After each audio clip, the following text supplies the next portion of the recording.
जय हिंद दोस्तों। कैसे हैं आप लोग का हार्दिक स्वागत है हमारे क्रांति न्यूज़ चैनल की तरफ से। मैं कौशल कुमार। आज हम क्या पढ़ने जा रहे थे? सल्तनत पीरियड, है ना? हाँ, हमें याद है। और आप भी तैयार हो जाइए, एक कलम कापी ले लीजिए साथ में, हाँ फटाफट, क्योंकि समय आपके लिए भी कम है और हमारे लिए भी कम है, हैं? तो सल्तनत पीरियड, जो हम सल्तनत काल की जब बात करते हैं तो आपको पता होना चाहिए कि जैसे कि हम जैसे कि जब बात चलती है ना कि सल्तनत पीरियड, तो सल्तनत क्यों कहा जाता है और सल्तनत पीरियड को मुगल पीरियड से अलग क्यों रखा गया? बात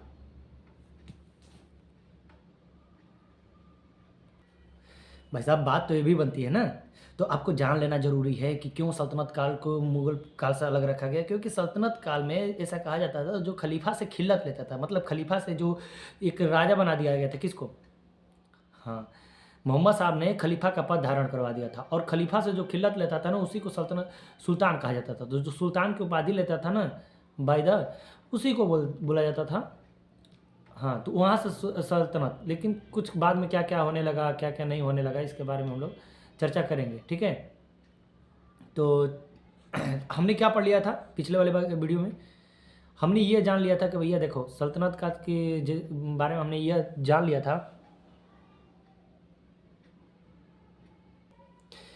कि देखिए, अगर ये सल्तनत पीरियड की बात कर रहे थे तो हमने यह पढ़ लिया था कि इसका टाइम पीरियड कितना, लगभग 320, कितना, 320, 350 कर लीजिए, या 1206 से लेकर 1526 ईस्वी तक रहा है, ठीक है ना?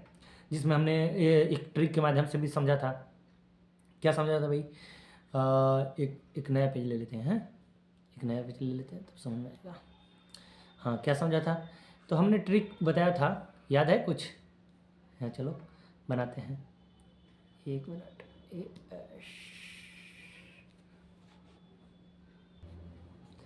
द भाई, सल्तनत, है ना, पीरियड, ठीक है, सल्तनत पीरियड। तो इसमें हमने बताया था एक ट्रिक के माध्यम से, गुलाब, गुलाब तो आप देख रहे हैं, गुलाब का फूल, गुलाब, है ना, खिले तो सांस लो, ठीक है, गुलाब खिले तो सांस लो। हमने पहले क्या पढ़ा था? गुलाब, गुलाब से गुलाम वंश, कौन सा वंश? गुलाम वंश। और गुलाम वंश को ही क्या बोला जाता है? मामूलक वंश भी बोला जाता है, मामूलक, है ना? या फिर इसी को इलवरी वंश भी बोला जाता है, इलवरी, ठीक है। ये डायनेस्टी चलती थी, वंशावली, जैसे आपके दादा के पिताजी हुए हैं, फिर पिताजी साहब हुए हैं। अरे आप वंश क्या कहा जाता है कि वंश पुरुष से ही चलता है ऐसी बात नहीं है ना? लेकिन कहा जाता है कि वंश बढ़िया एगो नहीं दूगो ही बबुआ हमारा, कहा वंश बढ़िया, जब बढ़िया तब ना। खिला, खिला, खिले से क्या होगा? खिलजी। गुलाम के बाद क्या आया था? खिलजी। गुलाम के बाद क्या आया था? खिलजी। ये 1 नंबर हो गया, ये 2 नंबर हो गया, ये 2 नंबर। अब त से देखिए, त से हमने क्या बनाया है? तुगलक, तुगलक, ठीक है, तुगलक। हाँ, मोहम्मद बिन तुगलक, ये तो पढ़ना था हम लोग को। और स से सैयद, सैयद, ठीक है, सैयद, हाँ, खिज्र खां। और ल से लोधी, इब्राहिम लोधी, बल्लोल लोधी। ये हम सिकंदर लोधी पढ़ेंगे, जब बाबर से हुआ तक नहीं, इब्राहिम लोधी बाबर से, पानीपत का प्रथम युद्ध 1526। तो सारा कुछ पढ़ेंगे हम लोग। तो चलिए अपने टॉपिक पे आते हैं, ठीक है ना, फटाफट। और आप लोग भी ध्यान दीजिएगा। ये तो हो गया था, ये तो हमने देख लिया था। थोड़ा जल्दी जल्दी में चलते हैं। कहाँ तक हमने पढ़ा था भाई? क्या पढ़ा था? चलिए एक नज़र हम लोग पॉइंट बाय पॉइंट देख ही लेते हैं। चलिए, पिछले वाला वीडियो में हमने समझा था कि गुलाम वंश जो सल्तनत का था, उसका भाषा क्या थी? ऑफिशियल लैंग्वेज क्या थी? फारसी थी। कौन सी थी? फारसी भाषा प्रयोग किया जाता था। दूसरी बात हमने जिक्र किया था कि यहाँ पर तारीख, तारीख जो राजा के दरबारी वो होते थे ना, और उसी को तारीख और तवारीख, है ना, तारीख और तवारीख, इनके बारे में हमने जाना था। राजा के बड़प्पन बताते थे, कहते थे कि राजा का पुत्र ही राजा बनेगा, और वो कहते थे कि उनका बर्थ राइट है, उनका जन्मसिद्ध अधिकार है, ठीक है। ये सब चीज़ें। फिर मामलों डायनेस्टी की जब बात आई थी तो हमने क्या बढ़ा था, गुलाम वंश। और गुलाम वंश की शुरुआत कैसे होती है तो मैं आपको पता होगा कि मोहम्मद गौरी, कौन आया था, मोहम्मद गौरी, गौरी, हाँ, पानीपत का तृतीय युद्ध आपको पता होगा। देखिए मोहम्मद गौरी, पृथ्वीराज चौहान थे उस समय, इस सब के बारे में हमने जिक्र कर लिया था। मोहम्मद गौरी कहाँ का था, अफ़गान का था ना। ये मान लीजिए अफ़गानिस्तान है, क्या है ये, अफ़गानिस्तान, ये तो सटा हुआ पाकिस्तान है और उसके ऊपर है ये अफ़गानिस्तान। तो यहाँ गौर देश है, और गौर से ही कौन आया था, मोहम्मद गौरी, गजनबी, 17-12 एकड़ में किया था। तो मोहम्मद गौरी के समय भीम द्वितीय थे, और भीम द्वितीय ने उसको हरा दिया था। फिर पृथ्वीराज चौहान से भी 1191 में उससे युद्ध हुआ था। तो उसके बाद पृथ्वीराज चौहान ने भी हराया था। तो 1192 में भी युद्ध हुआ था। तो उसमें पृथ्वीराज चौहान क्या हुआ था, पराजित हो गया था। एक्चुअली क्या हुआ ना कि 1191 में पृथ्वीराज चौहान जब हराए थे तो गौरी को छोड़ दिए थे, और 1192 में जब गौरी लौटा ना तो सोचा कि अब इनकी नब्ज को पकड़ा जाए, और उसने पकड़ लिया कौन, इनके पृथ्वीराज चौहान के जो दोस्त थे, क्या नाम था उनका, जयचंद। और जयचंद ने उनका साथ दे दिया, और जयचंद ने जब साथ दे दिया तो पृथ्वीराज तृतीय, इनको पृथ्वीराज तृतीय भी बोला जाता है, चौहान वंश के थे।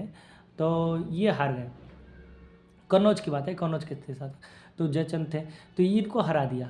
और हरा दिया क्योंकि जयचंद की बेटी जो संयोगिता थी उनका विवाह हो गया था, गंधर्व विवाह किया थे संयोगिता से, है ना, कौन, पृथ्वीराज चौहान। वो मनी मन उनको प्रति मानी बैठी थी, तो थोड़ा दिक्कत है, ये सब कहानी है, अब तो बाद में देखिएगा। इसके बाद पृथ्वीराज चौहान का कैसे अलाउद्दौला से चलता है, मालवा के शासक थे, उसके सेनापति थे। तो ये सब चीज़ें तो भारत के इतिहास में पढ़ेंगे हम लोग, तो अभी पढ़ रहे हैं तो इसको डिटेल में चर्चा करेंगे इसके लिए अलग से, ठीक है। तो अब घबराने की कोई ज़रूरत नहीं है। हाँ, मोहम्मद गौरी 1194 में, 93 नहीं याद रखना, 1194 में पानीपत का तृतीय युद्ध, सॉरी पानीपत का नहीं, चंदावर के युद्ध में। देखिए पानीपत नहीं, इसको कह सकते हैं तराइन बोलते हैं, तराइन भी है हरियाणा वाला, तराइन दिल्ली से नज़दीक है। तो ये तराइन का 1191, ठीक है, ये 1 है, ठीक। फिर 1100 तराइन का द्वितीय युद्ध कब होता है, द्वितीय वाला तराइन का द्वितीय युद्ध 1192। फिर उसके बाद चंदावर का युद्ध होता है, चंदावर 1194। याद रखिएगा, क्यों कि इसमें पृथ्वीराज चौहान जीतते हैं, इसमें गौरी जीत जाता है, और पृथ्वीराज चौहान मारे जाते हैं, ठीक है। हाँ, ये यार भाई इसको मिटा देते हैं, नहीं तो तुम समझेगा कि कहीं उल्टा समझे। इसमें जीत जाते हैं, इसमें पृथ्वीराज चौहान, है ना, हार जाते हैं, और इसमें गौरी जीत जाता है, और जयचंद इसमें हार जाते हैं, जयचंद और गौरी जीत जाता है, ठीक है। तो यहाँ से आपका कहानी स्टार्ट हो जाता है। क्या देखना भाई, कहानी कैसे स्टार्ट होता है। ये गौरी अब चला जाता है, गौरी कहाँ चला जाता है, अपने गौर देश में गौरी चला जाता है। और जैसे ही गौरी जाता है ना तो उसका एक गुलाम था, क्या नाम था उसका, कुतुबुद्दीन ऐबक, कुतुबुद्दीन, हमने ये सब पढ़ा दिया है, आपको रिवाइज करा दिया है। कुतुबुद्दीन ऐबक गौरी का गुलाम था। अरे भैया इसके देखो, बख्तियार काकी, कुतुबुद्दीन बख्तियार काकी के याद में उसने क्या बनाया था, कुतुब मीनार बनाया था कि नहीं, कुतुब मीनार बनाने का काम चालू किया था, लेकिन 2-3-4 मंजिलें बनवाए थे। कौन, इसका गुलाम होता था, नाम है इल्तुतमिश। इसका गुलाम का क्या नाम था, इल्तुतमिश। हाँ, गुलाम तो था ही, इसका उत्तराधिकारी भी बना, उत्तराधिकारी सक्सीजर, ठीक है। ये बनते हैं कैसे, इनकी बेटी से विवाह कर लेता है इल्तुतमिश, ऐसे ही चलेगा आप गुलाम वंश। अब इसका बेटी, इसकी बेटी जो रजिया सुल्तान थी, रजिया सुल्तान, ये देखो ना, याकूब से इनका प्रेम था, लेकिन यल्दुज से विवाह हो जाता है। और ये सब चीज़ें आपको पता चलेंगी क्या। हाँ, मलिक अल्तुनिया था वहाँ का शासक, उससे उसका विवाह हो जाता है। जब उसने बुला दिया था, पंजाब का शासक था, तो रजिया सुल्तान चली जाती है, प्रथम महिला शासिका थी, और चली जाती हैं। चालीसा दल वाले को मानते ही नहीं थे। इल्तुतमिश का बनाया था चालीसा दल, क्या नाम था उसका, चालीसा दल, 40 ठो गुलाम थे, उनका बनाया था, पूरा राम मशवरा देते थे। तो इल्तुतमिश का 40सा दल बना था। तो ये सब चीज़ें तो आपको पढ़ा दिए हैं, है ना, तो आपको याद होना चाहिए। ये कुतुब मीनार बनाया था 3-4, अब जैसे 5 खंबे थे ना कुतुब मीनार के, है ना, पार्टीशन, तो एक वाला तो ये बना ही दिए थे कुतुबुद्दीन ऐबक, 2, 3, 4 और 5 वाला बनाया था फिरोज शाह तुगलक, FST, फिरोज शाह तुगलक। हम पढ़ेंगे आज इनके बारे में, घबराना नहीं है। और ये नालंदा विश्वविद्यालय को ध्वस्त करने वाला कौन था यार, बताओ। कुतुबुद्दीन ऐबक का गुलाम कौन था? हाँ, कौन सा खिलजी, बताओ बताओ। हाँ, जिसने नालंदा विश्वविद्यालय को याद बोला, हम टाइटल बता देते हैं, खिलजी बख्तियार। देखो बख्तियार ये भी हैं, बख्तियार ये भी हैं, तो इसको याद करना, बख्तियार चलो यार लिख लेना, है ना, यहाँ लिख देते हैं बख्तियार खिलजी, ठीक है। ये नालंदा विश्वविद्यालय को ध्वस्त कर दिया, शशांक जैसे बौद्ध ब्रिज को करवा दिया। ये सब विद्या या तो नेता परितवन का ना सोचता है कि हर जगह हमको सैल्यूट मिले। अरे जो पढ़ा रहा है वो, उसका दिमाग वो पढ़ाने में तुमको सैल्यूट करते चलेगा, है वो नहीं देखे गुरु जी को ध्वस्त करा दिया, बोला चलो कोई बात नहीं। तो ये है बख्तियार खिलजी। तो इतना चीज़ तो याद है। हाँ, 2.5 दिन का, ये देखो कौन, कुतुबुल इस्लाम मस्जिद बनाए थे, है ना, 2.5 दिन का झोपड़ा भी बनाया था। और कुतुबुद्दीन के ऐबक की मृत्यु हो गई थी 1210 में, आपको याद होगा 1210 में इनकी मृत्यु हो गई थी। कैसे? चौगान खेलते समय, चौगान कैसे घोड़े पे खेला जाता है ना, उससे घोड़े से गिर गए थे। 1206 में बने थे, इनका ज़्यादा दिन नहीं है, 1206 से लेकर 1210, ठीक। फिर इसके बाद कौन बनते हैं आपको पता ही है, इल्तुतमिश हमने बता दिया अभी। कब? इल्तुतमिश का हमने कल क्या बताया है, 1211 से लेके, है ना, 1236 तक, ठीक है, 1211 से लेके 1236। और इसके बाद इनका सक्सीजर बनती है रजिया सुल्ताना, लेकिन रजिया सुल्ताना को ढेर दिन तक रहने नहीं देते हैं। ये भी 1236 से लेके और लगभग 1240 ईस्वी तक रहते हैं। और इसके बाद बहुत से इनके सक्सीजर आते हैं, वे कहानी लंबी चली जाएगी। हाँ, नसरुद्दीन महमूद आता है, जिसे कहा जाता है टोपी सीकर जीवन व्यतीत करने वाला। वैसे तो रजिया सुल्ताना के बाद देखिए इसको अपदस्थ कराना चाहते थे 40 दल वाले, थे उसके जगह पे ना एक उसके भाई को बैठा दिए, है ना। उसके भाई का मृत्यु हो गया, तो उसकी माँ सात तुकरान कुछ दिन तक रही। तो ये सात तुकरान रही, लेकिन कुछ ढेर दिन तक चला वाला नहीं सुबह का, ठीक है। हाँ, रुकनुद्दीन का बेटा फिर अलाउद्दीन मसूर शाह को बैठाया गया, तो ऐसे ऐसे चलता रहा। फिर उसके बाद नसरुद्दीन महमूद बैठा। कौन बैठा? आपके जो बुक में दिया है उसी को बताएंगे, नसीरुद्दीन महमूद, ठीक है। टोपी सीकर कहा जाता है, बहुत कम खर्चीला था, टोपी सीकर जीवन व्यतीत किया। और इसको बैठाने वाला कौन था? एक इल्तुतमिश का और गुलाम था, नाम है बलबन, नमो बड़ा धाकड़ा है ना जी, बलबन बाहुबली ऐसा है। नसरुद्दीन महमूद कहा जाता है टोपी सीकर जीवन व्यतीत करता था। हाँ, ये 1246 ले लेके लगभग 1266, ज़्यादा दिन तक नहीं रहा, क्योंकि इसको बलबन हटा दिया फिर बाद में। और बलबन को उल्लू खा के उपाधि इसी ने दिया था। और बलबनवा बहुत, उसके 2 बेटे थे, कैकूबाद ट्यूमर्स, लेकिन उसकी मतलब कि क्या होगा ना, वो भी मृत्यु हो गया। बलबन का कहा जाता है कि रक्त और लोह के निपट अपनाया था, रक्त और लोह। इस षड्यंत्रकारी बहुत ज़्यादा ज़बरदस्त है। हाँ, साम दाम ढंड भेद सब जानता था। सिजदा मतलब सिर झुक के नहीं होता है, ऐसे झुक के सलाम वालेकुम करते हैं सब, वैसे सिजदा और पैबोस 2 तरीके अपनाया। अपना क्लासमेट थे तो उनको हड़काएगा कैसे, पहले ही आकर इतना शासन प्रणाली चल गया कि कोई काटेगा तो रक्त और परिवार, एकदम फारसी नॉलेज में अपना दरबार को सजवा दिया था बलबन। तो ये सब चीज़ें तो आपको पता होना चाहिए। और इसे निब्ते खुदाई, निब्ते इलाही, इसको बहुत से मतलब कि पृथक सैन्य विभाग, शुद्ध इस्लामिक मकबरा का निर्माण इसी ने करवाया था, ठीक है। और हमने क्या बताया, सीधा और पैबोस, नौरोज़ त्यौहार इसी ने लागू किया था, चलाया था। नौरोज होता है ना, नौरोज, हाँ, नौरोज का त्यौहार होता है, मुस्लिम जानते हो, मुस्लिम। अभी देखो इसके बाद कौन आता है, खिलजी वंश। गुलाब खिले आगे ना, खिलजी कौन थे? खिलजी के कौन थे? जलालुद्दीन खिलजी। हाँ, ट्यूमर्स का हत्या करवा के जलालुद्दीन खिलजी, है ना, 1290 में बनते हैं, नए खिलजी वंश का स्थापना करते हैं।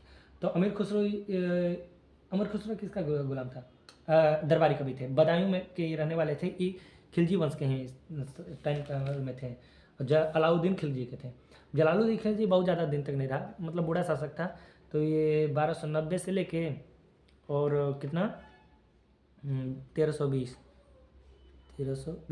लेकिन याद रखिएगा कौन, जलालुद्दीन 70 साल के बूढ़वा बैठे थे गद्दी पे, ठीक है। तो उम्र इनका यही है।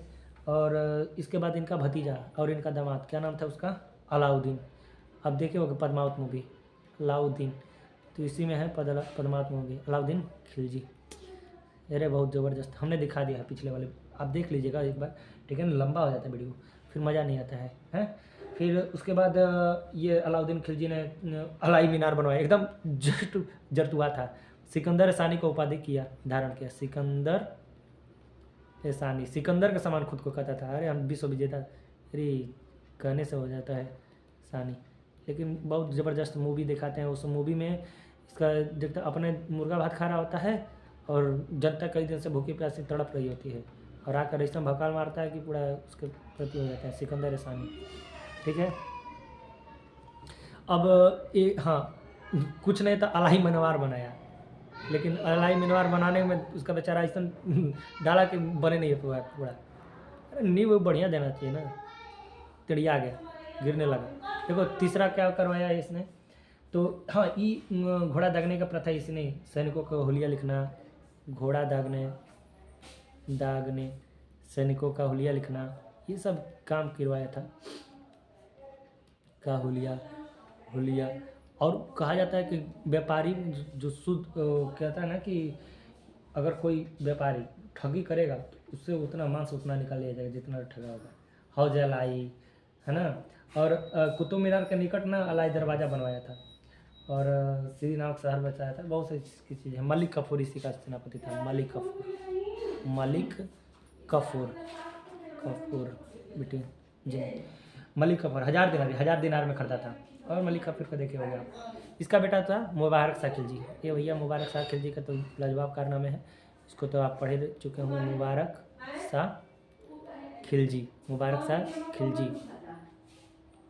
खिलजी, ठीक है।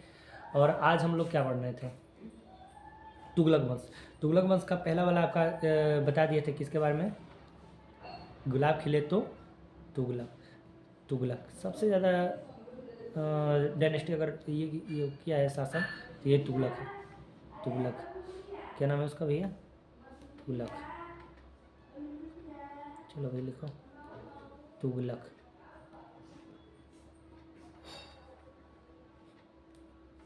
पहला कौन है, गयासुद्दीन, ठीक है।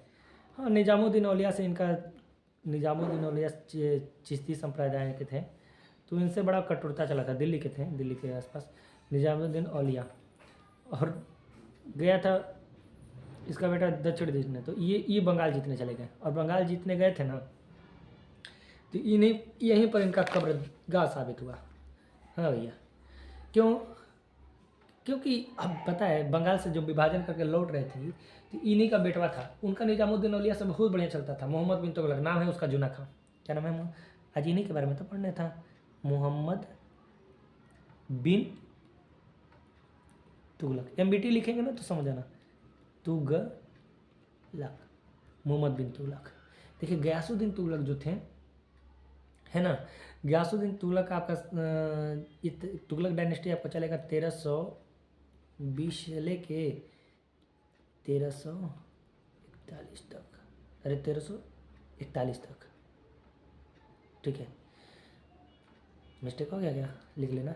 तो निजामुद्दीन औलिया, तो निजामुद्दीन औलिया जब गए थे ना, तो सोचे कि बड़ा पैसा यार, सॉरी, गयासुद्दीन तुगलक गया था, निजामुद्दीन औलिया के बारे में सुना, तो कहा कि बड़ा ही इसके पास पैसा है रामदेव बाबा जैसा। तो कहे कि भैया देखो ऐसा ना कि हम आएंगे दिल्ली, तो हमको चाहिए तुमसे, है ना, हाँ वसूली करेंगे। तो कहे निजामुद्दीन औलिया के देखो दिल्ली अभी दूर है, क्या बोले थे, दिल्ली, अरे बड़ा कठोरता। निजामुद्दीन औलिया का एकदम मतलब वो समय के गुरु जी ये थे ना महान, हाँ, अरे धर्मगुरु बहुत गजब थे। हे खिल गए, सबसे कट्टर था, क्या नाम है, अलाउद्दीन खिलजी, हाँ, उससे भी नहीं डरे थे, उसको बोले थे कि बाबू हमारे यहाँ 10 दरवाजे हैं, है ना। दिल्ली अभी दूर है, किसने बोला था? निजामुद्दीन औलिया। और कहा जाता है कि जब बंगाल विभाजन करके लौट रहे थे, बंगाल विभाजन, तो इनके लिए ना घर बनवाया था। कौन? लकड़ी का महल। इनका बेटा नाम था क्या? तुगलकाबाद के नज़दीक ही है। क्या नाम था भैया उनका? अफगानपुर में ही इनका घर बनवाया था, अफगानपुर में। अफगानपुर में कौन भाई? बोलो ना। मोहम्मद बिन तुगलक। हाँ, यही बनवाया था, जूना खां। जूना खां इसके लिए घर बनवाए थे और घर गिर गया दब के, वहीं पर उनका मतलब स्वर्गवास हो गया। और इसके बाद मोहम्मद बिन तुगलक बनते हैं 1325 से लेकर 1351 ईस्वी तक। जूना खान का असली नाम है, कहीं कहीं उलुग खान भी देता है, लेकिन उलुग खान बलबन का भी नाम है, हमने देख लिया सर्च करके। तो 1325 लगभग वो 1325 से बोलिए 1351 ईस्वी तक इनका चलता है, ठीक है। तो इनके बारे में हम लोग पढ़ते हैं, है ना, बुक पे आते हैं और थोड़ा सा पढ़े भी हैं। तो इनकी देखिए इनके कारनामे आप सुनिएगा। पहला क्या है? दिल्ली से दौलताबाद इन्होंने अपनी राजधानी तैयार की। दिल्ली से दौलताबाद, ठीक है। दिल्ली से दौलताबाद, दौलताबाद कहाँ पता है? देवगिरी कहीं कहीं लिखा होगा, महाराष्ट्र में पड़ता है, ठीक है। और आप एक चीज़ और सुनेंगे इसके बारे में, इन्होंने सांकेतिक मुद्रा चलाया था। सांकेतिक मुद्रा, ठीक। तीसरा काम क्या करते हैं ये करते हैं खुरासान पर आक्रमण करते हैं। खुरासान, हाँ, ये मध्य एशिया में पड़ता है। आक्रमण ईरान के साइड में आक्रमण। हाँ, पढ़ाते हैं, चलते हैं भाई, घबराना नहीं, चलते हैं, ठीक है। चलते हैं, उसी पे चलते हैं। एक मिनट भाई साहब, घबराना नहीं। चलो, ये तो मैंने आपको ला दिया है वहाँ पे, ठीक है। मोहम्मद बिन तुगलक, ये है ना, ये से स्टार्ट करते हैं। इसको थोड़ा जूम कर दिया जाए ताकि आपको भी अच्छे से दिखाई दे। ए भाई आजा। हाँ, ये गयासुद्दीन तुगलक हो गया है, मोहम्मद बिन तुगलक।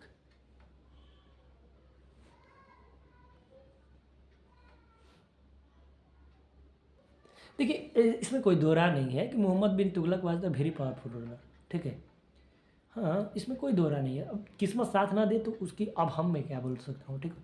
कई कोई हिस्ट्री जो अलग तरीके से बताता है, हमें तो इनकी यही लगता है, खासियत लगती है कि देखो क्या किया ना इन्होंने। देखो, ये तो खिलजी डायनेस्टी की है, इसी वाले में हम समझाने की कोशिश करें। इब्न बतूता इनके बारे में बहुत सा मतलब इन्फॉर्मेशन देते हैं। इब्न बतूता कौन था? इनके क्षेत्र के बारे में जानकारी देता है। इसकी एक पुस्तक है रेहला, ठीक है। ये मोरक्को का यात्री था। कहाँ का था? मोरक्को का। तो एक मिनट भाई,